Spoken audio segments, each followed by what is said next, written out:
Welcome back. Now, as you get started with the art portion of the platform, you are going to want to look at the parameters that Jasper has set for the art section. Now, as of the recording of this video, there is an instructional video that will tell you about Jasper Art.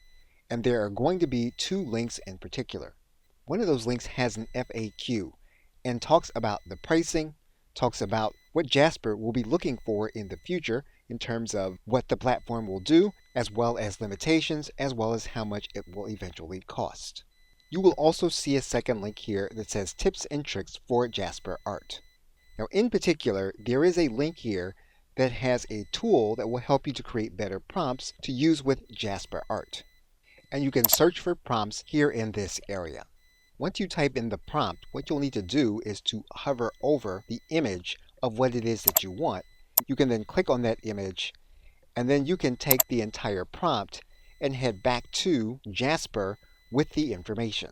You will also see modifiers for a particular image. You can then add in your prompt to Jasper Art. And you will then see a creation by Jasper based on the prompts that you have entered from the prompting site. You can also use the prompt on the freeform side. And what you can do is you can add or subtract words and to allow Jasper to freeform. And Jasper will then come up with its own freeform version of the image that you sought to create. Okay, so with that, thanks, and I will see you in another video.